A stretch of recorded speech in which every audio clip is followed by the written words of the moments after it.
사랑하고 축복합니다. 사랑하고 축복합니다.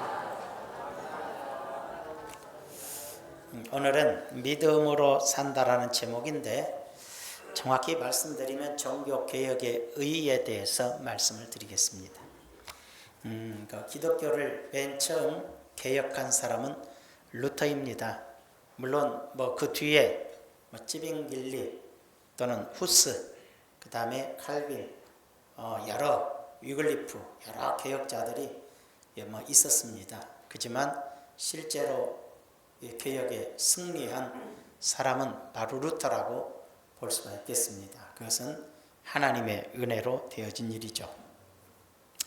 이제 어디에서부터 깨닫게 되냐면 루터가 여러 가지 고민을 많이 하게 되는데 당시에는 유럽 전체가 다 그냥 태어나면 기독교인이었어요. 믿고 안 믿고를 떠나서 태어나면 기독교였다 이렇게 보는데 그런데 안타깝게도 태어나서 기독교인이 된 것 같은데 성경 한 권도 없는 거예요. 성도들에게 유럽의 전체의 사람들이 다 기독교인이라고 말하지만 유럽에서 성경 가진 사람이 없어요. 아무도 성경이 손에 쥐어지지 않고 오직 교회 안에만 있어요. 교회 안에 말씀을 전하는 신부님들만 이제 그 성경을 가지고 있지 아무도 성경을 볼 수도 가질 수도 없었어요. 그러니 신앙이 신앙이겠어요? 신앙이 올바를 수 없잖아요. 그런 된 상황이다 보니까 그냥 강단에서 신부님들 마음대로, 교황 마음대로 그래서 가르치는 거죠. 교황은 죄가 없다. 그런 게 어디 있어요?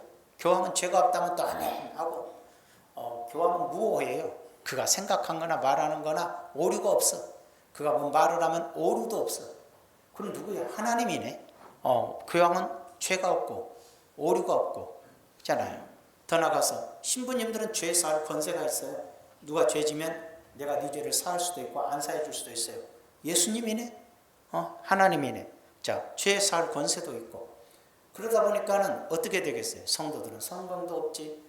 자기들이 가지고 있는 성경대로 하지 않고 오직 자기들의 생각과 자기들의 유익대로 해버리는 거죠. 그러다 보니까 타락하고 부패해지는 거예요. 그러다 보니까 이제 문제가 많이 생겨나기 시작하는 거죠. 십자군 운동, 성지를 회교도가 가지고 있다. 뺏어야 된다. 십자군들을 모아라. 누가 군대 가서 죽으려고 그래요. 그러니까 거짓말하는 거죠. 너희들이 십자가 군병이 되어서 전쟁터에 나가면 너희 모든 죄를 용서해 준다. 죽으면 순교자가 되어 순교자의 상을 받을 것이고 더군다나 너희들이 십자가로 지원만 해도 너희 죄는 다 사해진다. 선한 일을 했으니까. 이러니까는 또 왜 성경도 없고 아무것도 없으니까 무지하니까 천국 간대. 그러면서 다 몰려드는 거예요. 십자군이 되어서 무지하게 죽었습니다. 어마어마하게 죽었습니다. 가다가 죽고 도착도 못하고 죽고 전쟁터에서 죽고 또 그 분노 때문에 막 사람들을 다 죽이고 또 본인들이. 그래서 이건 엉망이 된 십자군 운동이 돼버리거든요. 이런 무서운 범죄의 행위를 교회가 당시에 행했던 것이고 또 어마어마한 성전을 짓다 보니까 돈이 없어요. 그러니까 또 꾀가 나는 거죠. 십자군 할 때 면죄부, 죄를 면해준다 그러니까 그 목숨도 내걸었다. 간단하다. 이 면죄부를 팔자. 교회가 가톨릭의 교리가 선하게 살면 천국 가는 거니까 성인들이 선하게 살고 남은 선행이 무지무지 많아. 그러니까 교회가 그 선행을 가지고 있으니까 이 교회가 그 선행을 너희에게 팔게. 그러면 너희가 면죄부, 속죄부를 사면 그 선행이 너희에게로 가서 너희의 부족한 선행을 채워서 천국 가게 되고 죽어있던 저기 연옥에 있던 천국도 아니고 지옥도 아니고 연옥에서 심판받으려고 기다리고 있던 사람들이 지옥에 갈 건데 그 지옥 갈 사람들이 너희가 선행을 어머니 이름으로 사고 아버지의 이름으로 사면 다 천국에 가는 거야. 그래서 너희가 이 속죄부, 면죄부를 산 돈이 동그럼 하고 떨어지는 순간 지옥에 있거나 또는 연옥에 있는 너희 부모가 천국으로 슝 올라가. 그러니까 또 다 그걸 사기 시작하는 거예요. 지금 얘기 같아요. 왜 이렇게 무지하지? 여러분 요즘은 똑똑해서 이단에 빠지나? 사이비에 왜 빠져서 돼지고기 던져주면 귀에 와서 주워 먹고 똥 먹으라면 똥 먹고 자빠졌나? 아니거든. 사람이 모르면 그렇게 되는 거예요. 모르면 하나님의 뜻과 하나님의 말씀을 깨닫지 못하면 이단이든 사입이든 뭐든 뭐 엉망이 되는 거예요. 인생이라는 게. 그게 바로 잘못된 신앙으로 가는 경우거든. 그래서 그 당시에 모든 성도들이 영적으로 말씀도 모르고 이렇게 지도자들, 영적인 신부나 이런 사람들이 말하는 것이 곧 하나님의 말씀인 줄 알고 사는 아주 잘못된 신앙으로 전락해.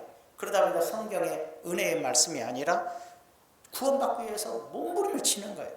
구원받기 위해서 선하게 살려고, 덕망을 세우려고, 공덕을 세우겠다고 난리를 치고 사는 거죠.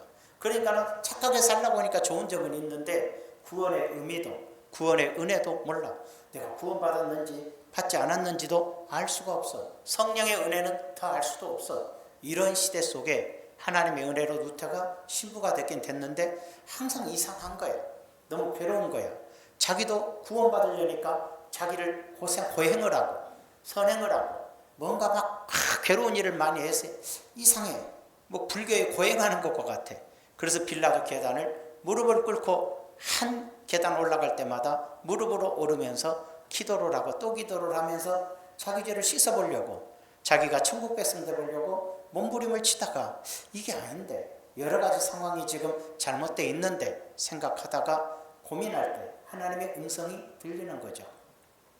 그 음성이 바로 17절에 오직 의인은 믿음으로 말미암아 살리라. 이런, 오직 의인은 믿음으로 말미암아 살리라는 음성을 듣게 되는 거죠. 본문의 말씀이에요. 그러니까 그 자리에서 깨닫고 벌떡 자리에 일어나서 그 계단을 내려버리는 거예요.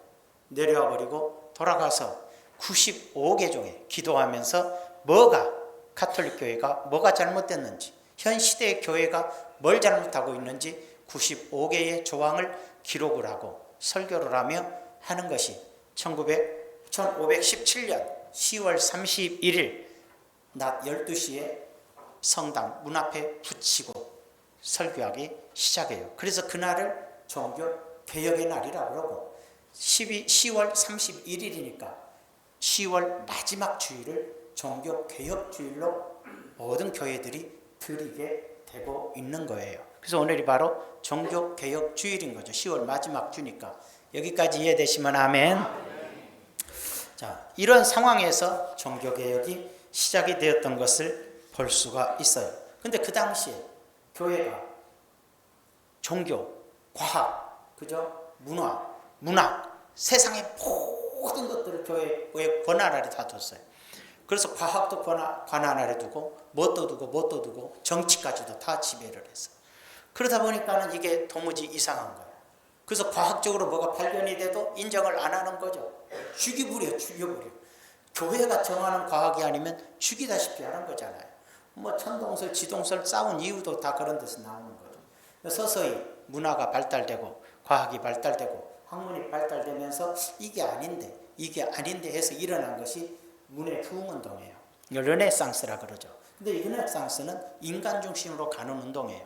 하나님의 말씀을 따라가는 것이 아니라 인간 중심으로 교회를 판단하고 하나님을 판단하는 시대의 흐름이 등장하기 시작하는 거죠. 이게 문화적으로 세속적 흐름으로 흘러가 버리는 거예요. 이제 교회를 대적하기 위해서 세속적 흐름이 문의 부흥운동의 시작이라고 말한다면 세상은 발전되지만 그래요. 반대로 그 다음에 일어난 것이 종교개혁이에요. 종교개혁은 똑같이 다 교회에 대적했던 거예요. 교회를 반했던 거예요. 하나는 세속화로 이끌어가기 위한 운동이고 종교개혁은 바로 성경으로 돌아가자는 거예요. 지금 성경을 벗어난 교회의 모습 속에서 우리가 하나님의 말씀의 본연의 자세로 돌아가자는 운동이 종교개혁 운동이었던 거예요. 두 가지 운동은 일어났으나 하나는 하나님을 대적하는 운동이었고 하나는 정말로 말씀으로 돌아가자는 운동이 역사적으로 등장을 하게 되는 거죠. 그래서 문의 부흥운동이 시작이 되면서 하나님 말씀을 부인하기 시작하고 대적하기 시작하면서 자유주의 신학이 일어나고 잘못된 신앙이 일어나고 세속주의가 등장을 하면서 나타나는 현상이 오늘날까지 이어져요. 그래서 교회도 똑같이 세속화된 교회, 세속주의 종교예요. 세상과 짝하는 사람들, 세상에 살아가면서 형식적인 신앙을 하는 세속주의적 신앙인이 많은가 하면은 오로지 성경, 하나님 말씀대로, 하나님의 뜻대로 살아야 된다는 성도, 또 교회, 이렇게 지금까지도 구분이 된다고 생각하시면 되는 거예요. 여기까지도 이해되시면 아멘. 우리가 잘 알아야 되는 부분이에요. 그러면 이제 루터가 종교개혁을 하면서 이제 추구했던 바가 가장 중요한 것이 뭐예요? 교황은 죄가 없지 않다. 교황은 절대로 오류가 없는 것이 없다. 신부나 교황이 죄를 사하는 것은 있을 수 없다. 죄를 사하신 분은 오직 우리 주 예수 그리스도뿐이다. 이러면서 철저하게 이제 이렇게 덤비면서 싸우게 되었던 거예요. 그러면서 기치를 세운 것이 세 가지예요. 거기다 한 가지를 추가시켜서 오늘 말씀을 드리게 되는데, 첫째로 오직 은혜로.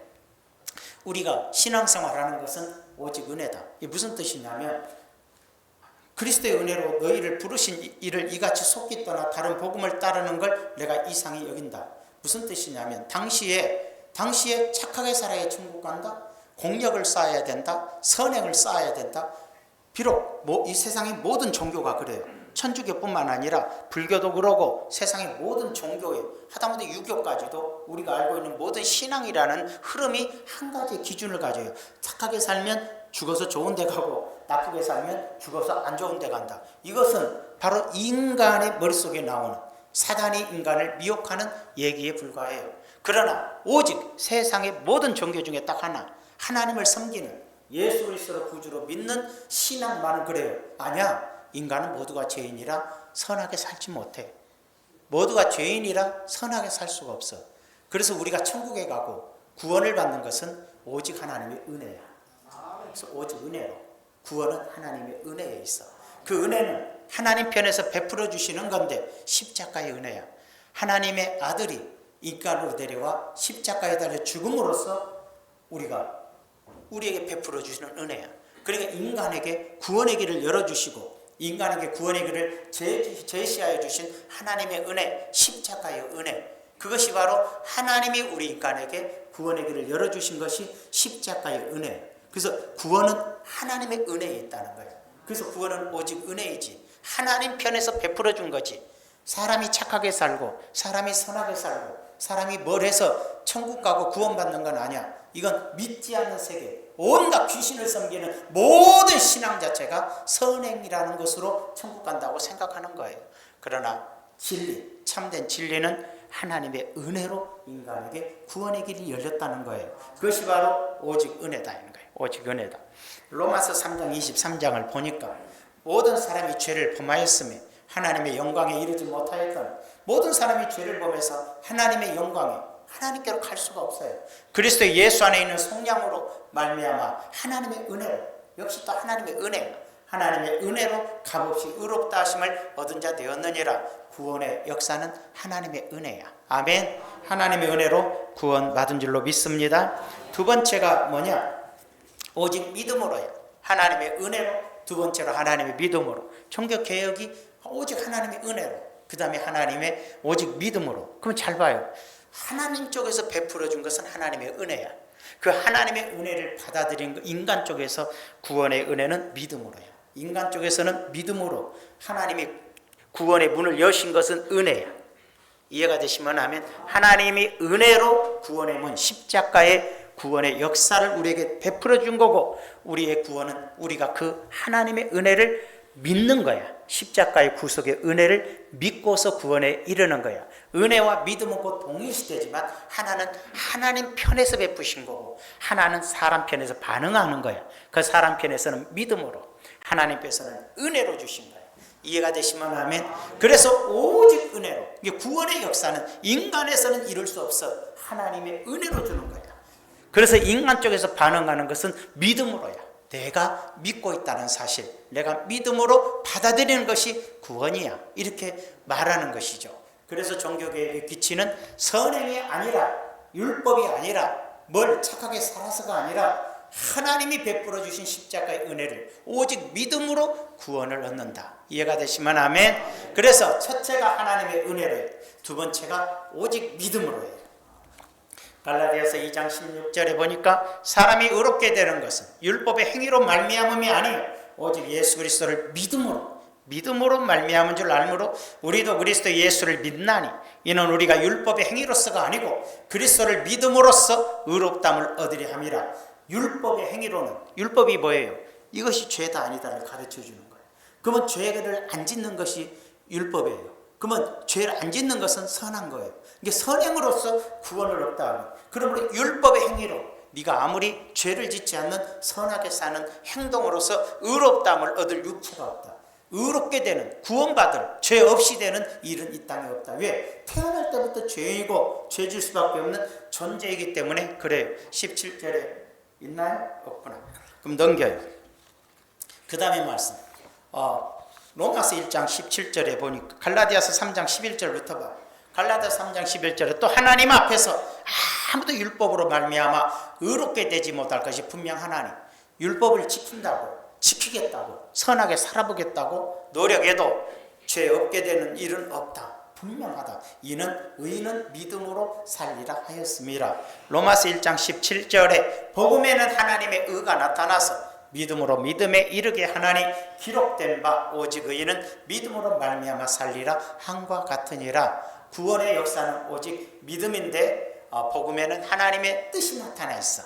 그래서 그걸 믿음으로, 복음이 뭐예요? 십자가의 은혜를 베풀어 주신 거예요. 그것을 믿음에 이르게 하는 건데 의인은 믿음으로 말미암아 삶과 같음이라는 거예요. 자, 더 나가서 보면은 이제 내 인생을 책임지는, 자, 우리가 구원의 역사도 믿음이지만 이제 사는 역사도 믿음이야. 뭘로 살아야 돼? 믿음으로 살아야 돼. 서정식 집사님 눈 떠. 그래도 끝까지 안 뜨네. 때려줘. 자, 뒤에도 조심해. 예. 하여튼 눈 절리면 일어서요. 설교 방해하지 말고. 목사님 누가 전다고 왜 방해되면, 나는 방해가 된다니까. 안 된 사람은 안 되겠지만 나는 된다는데 그건 좀 그래야지 뭐. 여기 있을 때는 그래. 뭐 내려가면 내가 눈 감으라 그래요. 눈을 떠라 그래요. 아무 소리 안 하잖아. 주무시면 잘 주무신다고 입을 덮어줘 내가. 그지만 예배 드릴 때는 눈 떼야지. 이게 무슨 경건치 못한 행동이에요. 예, 눈 떼야지. 복음에는 하나님의 넘어가.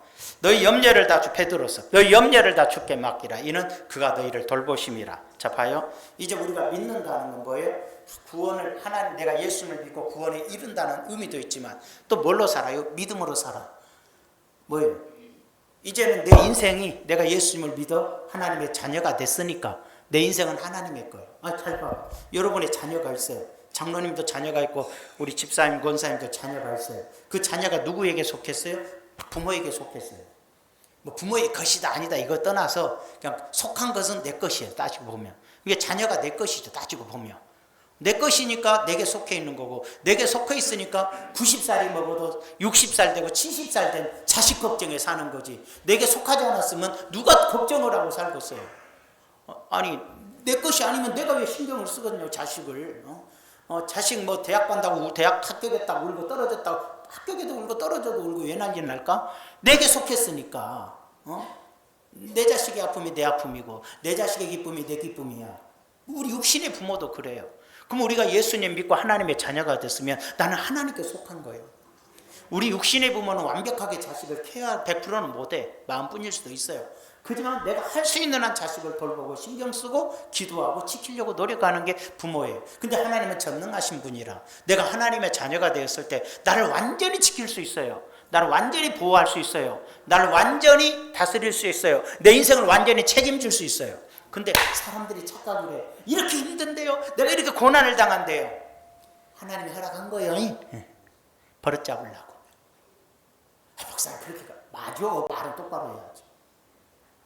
내가 하나님 앞에 바로 서서 살면 하나님이 왜 나를 복을 안 주시고 왜 나를 안 지켜주고 왜 내가 꼭 말씀대로 안 살고 엉뚱하고 육신에 속해서 엉뚱하고 성령의 뜻을 거스리고 살아가니까 버릇잡느라고 매도 때리시고 어려움에도 두시고. 아버지 자식들이 손잡고 가니까 어렸을 때부터 그랬고 이렇게 얘는 자꾸 놓고 가려고 그래. 그럼 아버지는 끝까지 엄마는 잡고 가. 왜? 시장통수 잊어버리면 큰일 나잖아. 그래서 엄마 잃어버리고 가짜 엄마 밑에서 50년 산 사람이 많아요. 잊어버려갖고 누가 주워가갖고. 근데 이러면 자꾸 뭘 모르니까 손 떼려고 그래. 그 이제 버릇 잡으려고 살짝 떼어버려. 그리고 가만 숨어서 밖에서 아무 데나 다녀 이것이. 죽는지 사니까 한참 돌아다니고 엿도 쳐다보고 아이스크림 쳐다보다가 나중에 생각나서 엄마하고 없어. 울어. 그때 그 얼마나 고통스럽고 엄마가 어떻게 버릇 잡으려고 한동안 놔둬. 그러니까 가까이 가서 손 잡아보죠.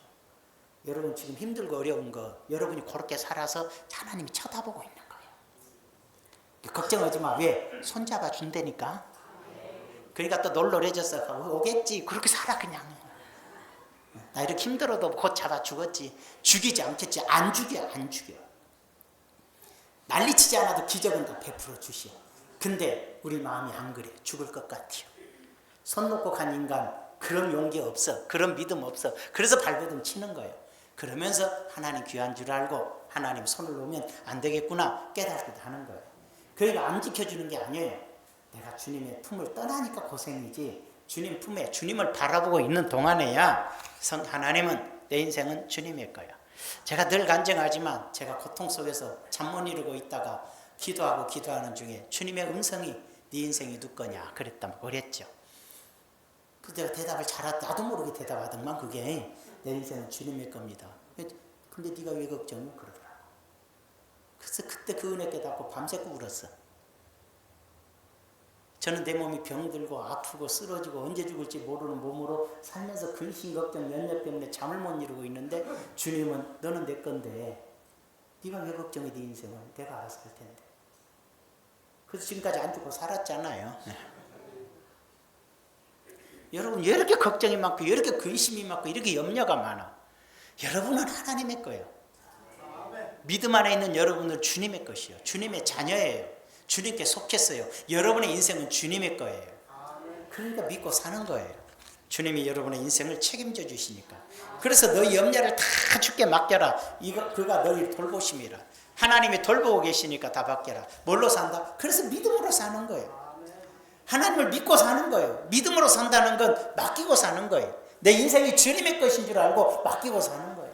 내 주위에 되어진 일에 대해서 너무 걱정 안 하는 거예요. 주님이 다 알아서 하실 거. 내가 발버둥 친다고 뭐 얼마나 되는 일 있어? 내가 할 수 있는 건 기도지. 이렇게 사는 거예요. 자, 믿음으로 산다면, 자, 오직 은혜로. 구원의 시작은 하나님이 우리 인간에게 베풀어준 십자가의 은혜예요. 그걸 믿음으로 구원을 받고, 이제 구원받은 우리는 하나님을 의지하고 믿음으로 살아요. 근데 이제 사는 방법이 있어. 그게 바로 오직 성경이에요. 오직 성경. 자, 캐톨릭 교회에서 실수한 게 뭐예요? 선행으로 산다고 생각했고 성경을 나눠주지도 않고 베풀지도 않고 혼자 가지고 있으면서 인간의 생각과 판단대로 마음대로 해버렸어요.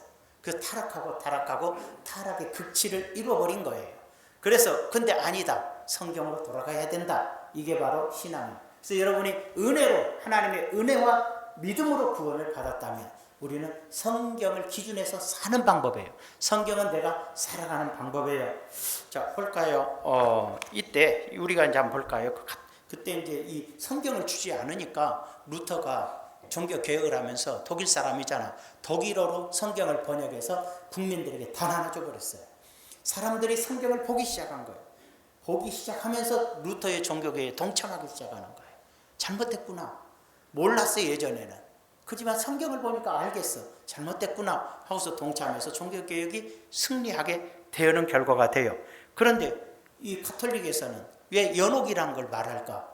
그죠? 연옥을 왜 말하지? 예. 가톨릭에서는 이미 성경은 66권으로 오래전에 성령의 감동과 역사로서 이루어졌다고 볼 수 있는데 가톨릭에서 자기들끼리 회의를 해가지고 외경을 집어넣었어요. 12권을 정해놓고 그 중에서 7권을 넣어서 지금의 가톨릭의 천주교의 성경은 우리처럼 66권이 아니라 73권이에요. 그런데 왜 연옥서를 주장하냐면 자기들이 집어넣어놓은 외경서에서, 외경이라면 성경 외의 책이란 뜻이야. 그걸 성경에 넣어놓고 그 속에 연옥설이 있어요. 그러니까 연옥설을 지금도 주장을 하는 거예요. 인간은 중간 상태가 있다. 죽으면 지옥 아니면 천국 간다고 예수님 그렇게 얘기했잖아요. 근데 얘네들은 죽으면 지옥도 아니고 천국도 아닌데 멈춰 있다는 거예요. 연옥에 떡 있다. 이런 식으로 이제 가르치게 됐던 것이죠. 연옥을 통한 구원을 말하는 것인데 말도 안 되는 것이죠. 오늘날에도 성경이 없으면 여러분이 하나님 말씀에 굳게 서지 못하면 하여간에 이상한 집단, 하여간 옛날에 조이성 영생교, 요즘은 허경영, 아따 가서 딱 기도 한번 받는데 100만 원 내야 되더만. 참. 그리고 그 자기네 그 사무실에다가 표만 누구 이름 딱 하나 붙이는데 500만 원인가 되든 450만 원인가 되더만. 거기에 붙어 있는 게 무지무지 많아. 그것만 해도 수십억이더만. 수백억이더만 수백억. 여러분 완전 사기꾼들이야. 교회는 하나님의 말씀으로 살도록 이끌어준 게 교회고, 사람을 사람되게 하고 인간을 인간되게 하는 거예요. 사람을 짐승화시키고 사람을 진짜 무지 목매한 인간으로 만들어서 착취하는, 영적인 노예를 만들어 착취하는 게 바로 사이비 이단 교주들인 거예요. 거짓된 걸 가지고 착취를 해버리는 거예요. 인생을 착취해버리는 거예요. 정상적인 교회를 하는데도 비슷한 게 있어요. 조심해야죠. 왜? 교회가 부흥하고 성장하게 되니까, 죄송해요. 오늘은 좀 종교개혁주의니까 조금 비난할게. 장로교가 원래 한 개에서 시작됐어요. 둘이 나눠졌어요. 또 나눠졌어요. 좋아, 나눠진 게 몇 개 나눠줘도 다 잘 돼갔으니까 괜찮아. 근데 시간이 지나니까 지금 250개쯤 돼요. 교단이. 30명, 50명 모여서도 목사님들이 교단 만들어요. 그럼 무슨 짓에서 거기에서 가짜 신학교 만들어 놓고 대충 해놓고 신학 공부도 없어. 그냥 돈 주면 졸업장 줘버리고 지들이 목사수 돼서 성경도 모르고 신학 공부도 안 한 사람이 목사 돼서 나와서 질질이하고 거짓 예언하고 속이고, 이런 것이 난리가 난 게 우리 한국교회가 된 거 아니에요. 그러니 이제는 교회를 믿을 수가 없어요. 왜 목사 같지도 않고 무슨 사기꾼 같고 무식하고 말도 안 통하고 뭐 거짓 예언하고 막 보인다 하고 자빠졌고, 이거 알 수가 없는 거 퍼먹어라 막 그러고, 도대체가 알 수 없는 역사들이 너무 그렇게 되게끔 됐어요. 왜? 그것이 바로 인간의 어리석음, 그 물량주의, 그만 명예주의, 어떻게든지 세상에서 이름 날리라고 난리치고, 어떻게든지 여러분 터놓게 얘기합시다. 성도 뺏어가는 데가 불교가 뺏어갑니까? 천주교가 뺏어갑니까? 무당들이 뺏어갑니까? 진리를 외친다는 교회만이 다른 교인을 훔쳐가려고 눈 불아린 것이 다 가짜라는 뜻 아니에요. 진짜 속에는 언제나 가짜. 신천지는 신천지대로 난리 자빠지고, 하나님의 교회대로 이단도 많고 사이비도 많은데 항상 날강도짓들 하고 있고, 정상적인 교회마저도 날강도짓들 하고 있고 그러잖아요. 이걸 어떻게 우리가 말을 할 수 있어? 507년 전에 종교 개혁이 일어났지만 지금 이 시대에 우리나라도 철저한 개혁이 필요한 시대예요. 그건 개혁은 단 하나야. 구원의 은혜와 믿음의 은혜는 타치할 필요가 없어. 철저하니까 성경으로 돌아가야 돼. 성경으로 다시 돌아가야 돼. 두세 사람이 모인 그곳에 나도 그들 중에 있다는 주님의 말씀. 교회에 단 2명의 성도와 한 사람의 전도사 목사가 있다 할지라도 그 자리는 주님이 있다는 생각. 저게 교회야, 망했지, 이런 생각이 다 썩은 거 아니에요 지금 여러분 머릿속에. 다 우리가 이미 알게 모르게 다 잘못돼 버렸어. 물량주의죠. 자유주의 신앙에 침투하고, 예배 중에 저렇게 목사님 보는데 입을 쫙 벌리고 하품이나 하고 있고. 다 그러지 마요. 불쾌하잖아.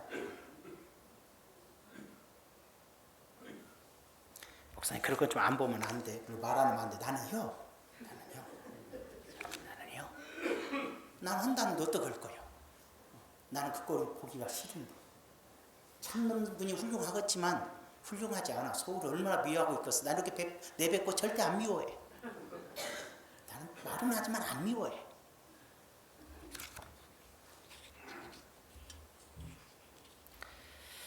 히브리서 4장 12절에 왜 성경으로 돌아가냐 이 말이에요. 히브리서 4장 12절에 하나님의 말씀, 하나님의 성경에 살아있고 활력이 있고 좌우의 날선 어떤 검보다 예리하여 혼과 영과 및 관절과 골수를 찔러 쪼개기까지 막 우리 몸을 자르는가 그런 뜻이 아니고 내 마음과 내 영과 내 몸까지도 다스려준다는 거예요.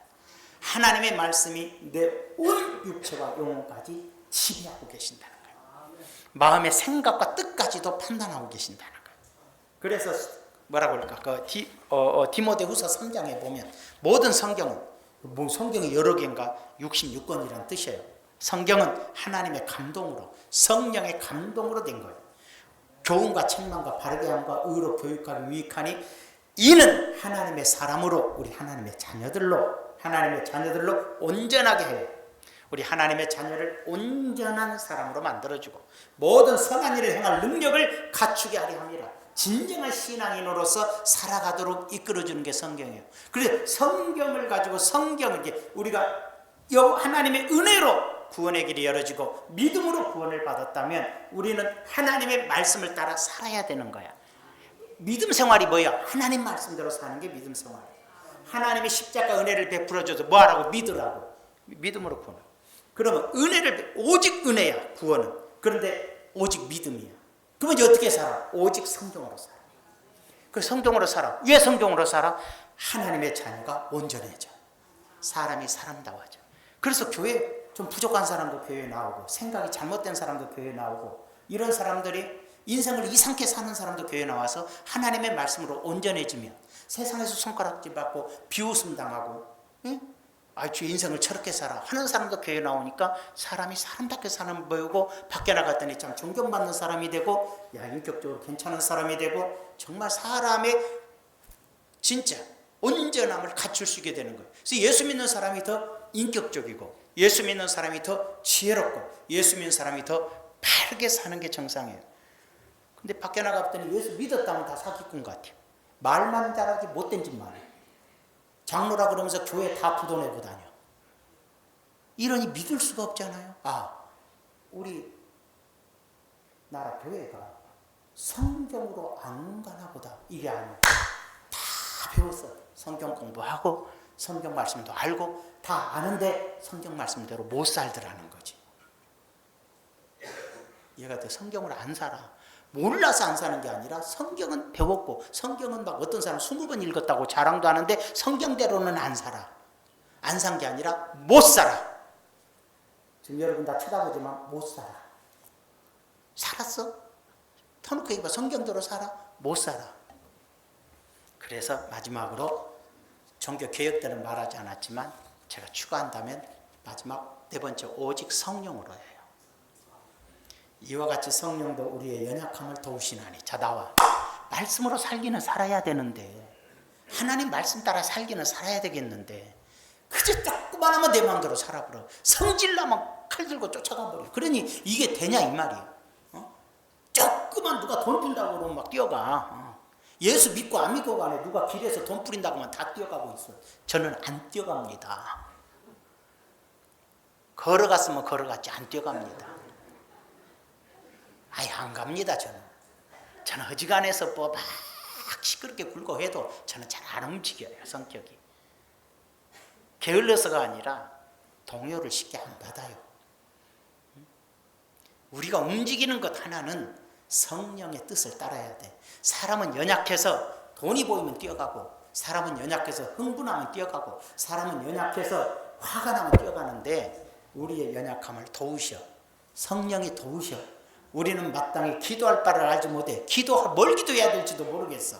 오직 성령이 말할 수 없는 단식으로 우리를 위하여 친히 간구하시니라. 예수님을 구주로 믿으면 믿는 사람 안에는 성령이 계셔. 알게 모르게 계셔요.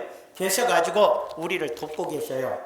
넘어가 볼까요? 이와 같이 27절에 마음을 살피시는 이가 성령의 생각을 하시나니. 마음을 살피시는 하나님이라면 성령의 생각을 아시나니 이는 성령의 하나님의 뜻대로 성도를 위하여 간구하심이라. 아주 바꿔 여러분을 지키고 도우신다고 그랬죠. 성령이 내 안에서 여러분을 지키고 도우셔요. 지키고 돌봐주셔요. 그리고 뭐라 그랬습니까? 갈라디아서 5장 16절에 보니 내가 이르노니 너희는 성령을 따라 행하라. 자 이제 봐요.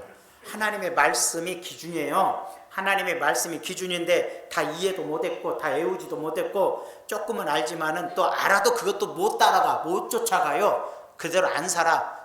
돈 욕심 쫓아가 버리고 성질 따라가 버리고 기분 따라가요. 그러다 보니까 육신에 속한 거야. 내가 이르노니 너희는 성령을 따라 행하라. 그리하면 육체의 욕심을 이루지 아니하리라. 우리는 항상 내 육체를 가지고 있어 육신의 생각과 판단대로 생각하고 계산하게 돼 있어요. 근데 성령이 내 안에 계셔서 딱 나를 다스리는 거예요.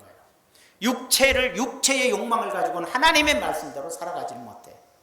육신의 뜻을 따라 사는 사람은 성경 말씀은 배우고 익히고 배우고 익혔어도 읽고 또 읽었어도 이 말씀대로 안 살아. 다 내 생각대로 사는 거예요. 그걸 육신에 속한 자라 그래요.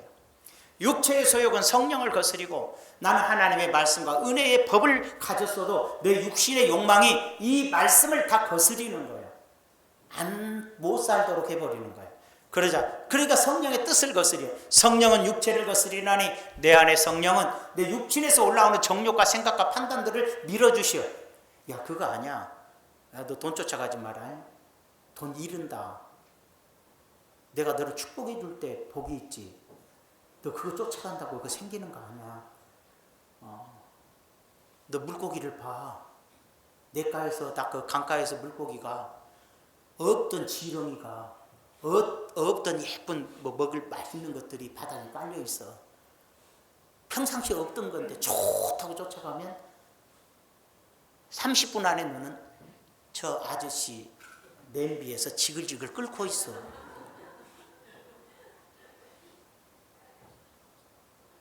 너는 야행지였다고 주워 먹겠지. 그 순간 그 속에 숨어있는 낚싯바늘이 너를 꿰어서 너의 인생이 끝나는 거야. 육신의 욕망은 꼭 낚싯바늘을 쫓아가는 욕망인 거야. 그러나 성령은 분별하게 해주셔야 내 안에서 가는 거 아니야. 그 네 생각과 네 판단대로 가면 그 속에는 마귀의 법이 있어. 여러분 돈 준다, 돈 벌게 해주겠다, 다 낚싯바늘 있어. 끼는 순간 여러분 죽는 건지 알잖아요. 근데 예수 믿어도 성령 안에 살지 않고 성령의 도우심 받지 않고 내가 교회 다니고 예배 드리고 성경 많이 읽었다고 그렇게 살지를 못하니까 믿는 사람마저도 다 낚시에 꿰어서 사기당하고 고통당하고 괴로움당하는 거예요, 원래가. 그래서 우리가 하나님의 은혜로 구원받았고 내가 그 하나님의 은혜를 받아들여 믿음으로 내가 하나님의 자녀가 됐는데 그래서 우리의 법은 이제 하나님의 말씀이 되어 그 말씀을 따라 살아가게 돼 있는데 그 말씀을 따라가 살려고 하니까 내 육신의 욕망과 사탄이 지배하는 죄가 나를 이 성경 따라 살지 못하게 만들고 자꾸만 내 마음의 욕심, 내 마음의 탐심, 내 마음의 정욕, 내 마음의 세상을 추구함, 쾌락 이런 걸로 나를 자꾸 끌어간다 이 말이에요. 근데 내 속에 있는 성령은 그렇게 하지 않도록 한다는 거예요. 그래서 오직 성령으로. 네가 연약함을 알기 때문에 성령을 의지하라. 네가 연약하여 기도하지도 못하지 않냐? 내가 너를 지키고 있다. 너는 성령을 따라 행하라. 성령께 기도해봐라. 기도해라. 하나님 말씀 앞에 서고 성령의 기도를 통해서 네 인생을 결정하고 무엇을 하는 일마다 결정해라. 육체의 소욕은 성령을 거스려. 그러나 성령은 너의 육신의 뜻을 거스려줘. 이둘이 서로 대적할 때 너희가 원하는 것을 못하게 하려 함이라. 이렇게 얘기하는 거예요. 18절에 만일 18절 없어요. 너희가 만일 성령의 인도하시는 바가 되면 네가 성령의 인도하시는 바가 되면 네가 성령의 인도를 따라서 성령의 지시와 깨달음을 통해서 살아간다면 너는 율법 아래 있지 않아. 율법이 너를 잘했다 못했다 정죄하지 않아. 왜? 네가 성령 따라 살고 하나님 뜻에 따라 사는데 어떻게 율법이 네가 잘했다 못했다 말할 수 있어? 너는 율법과 상관없는 자가 되는 거야. 고린도전서 2장 10절에 오직 하나님의 성령이 이것을 우리에게 보이셨으니 성령은 모든 것 곧 우리 하나님의 깊은 것까지도 통달하시느니라. 11절에 사람의 속에는 영의 누가 알리요. 예수 믿고 구원받으면 성령이 내 안에 계시니까 내 인생길을, 내일의 일을, 10년 후의 일을, 너의 미래를, 앞으로 되어질 일을, 너의 자녀가 어떻게 살 것인가 성령이 아니고서야 네가 어떻게 알아? 네 안에 있는 성령을 통해서 너는 알 수 있어. 그게 되게 기도로서. 이와 같이 하나님의 일도 하나님의 영예에는 아무도 알지 못하느니라. 그러니까 너가 성령과 함께하면 하나님의 뜻을 네가 알게 되고 하나님이 하시고자 하는 일도 알아. 너희 남편이 쓰러졌어도 성령 안에 있는 사람은 너희 남편을 어떻게 이끌어 가실지 네가 알아. 그러나 성령의 인도를 받지 못하는 너는 우리 남편 죽네 하고 하나님께 원망하고 불평하다가 남편을 무당한테 끌고 가고 있어. 이렇게 된다 이 말이에요. 내게 되어진 일 하나의 사건도 성령의 인도를 받게 되면 아버지의 뜻을 그걸 보고 깨닫는 거라. 이를 통해서 어떻게 역사할지를 깨닫는 거라. 나의 인생의 길마저도 내가 어떻게 알아. 하지만 네 안에 있는 성령은 알아.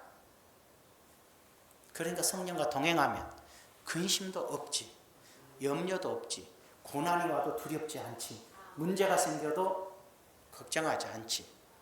하나님의 은혜와 뜻과 역사심을 알고 깨닫고 믿거나 확신하니까 성령과 동행하면 근심, 걱정, 염려가 있을 수는 없어. 성령과 동행하지 않기 때문에 육신의 생각과 판단으로 다 걱정하고 근심하고 염려하지. 그래도 그것까지만 도 괜찮아. 아예 육신의 정욕에 빠져서 낚싯바늘에 꿰어서 고난 속에 던져져리고 나면은 너무 괴롭지. 그러나 그 괴로움 속에서도 성령의 인도를 깨달으면 뭐잖아. 이 고통에서 벗어날 걸 알기에 또 힘있게 살아가면서 승리하는 것이죠. 이해가 되시면 아멘. 그래서 다시 마지막 정리.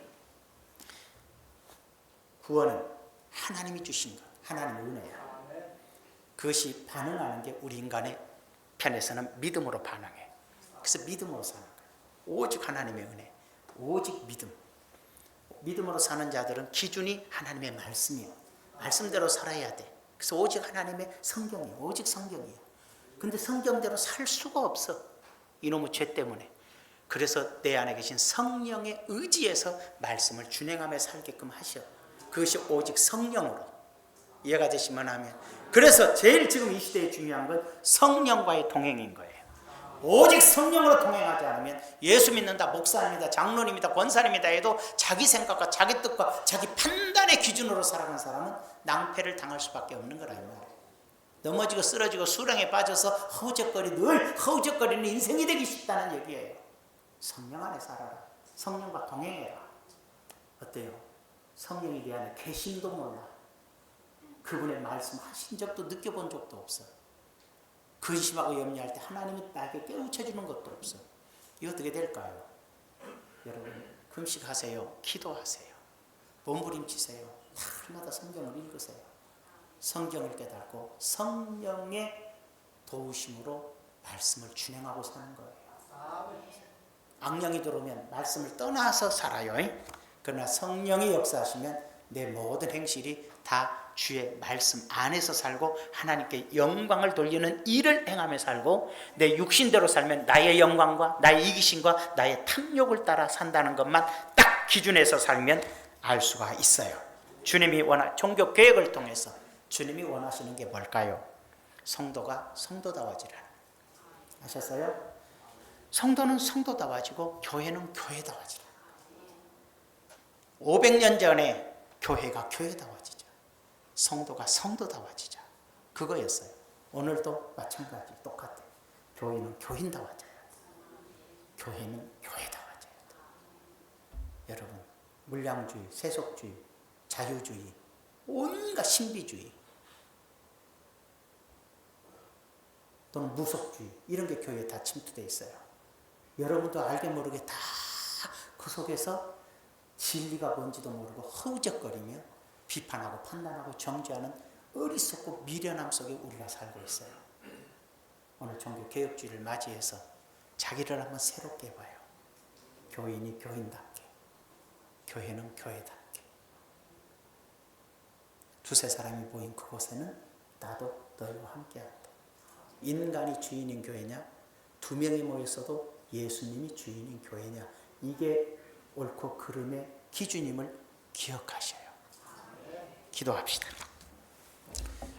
주님, 저희와 함께 하시고 사랑하시고 이끌어 주시고 염려하지 말라 하시고 이 세상은 인간이 스스로 노력해서 구원을 얻는다 하지만 스스로 구원의 길을 갈 수 없는 인간에게 하나님이 은혜를 베풀어 주셔서 십자가로 자식을 십자가에 달려 죽게 하셔서 구원의 길을 열으시고 우리에게 믿음 주셔서 오직 믿음으로 살게 하시고 말씀을 주셔서 말씀 안에 거하게 하시고 성령을 주셔서 말씀을 지키며 살 수 있도록 은혜 베풀어 주심에 감사드리옵고 육신에 속해서 말씀을 거스리고 성령의 뜻을 따르지 않는 자가 아니라 성령 안에 거하여 성령의 뜻에 따라 하나님의 말씀에 준행하는 거룩한 신앙으로 승리케 하여 주시옵소서.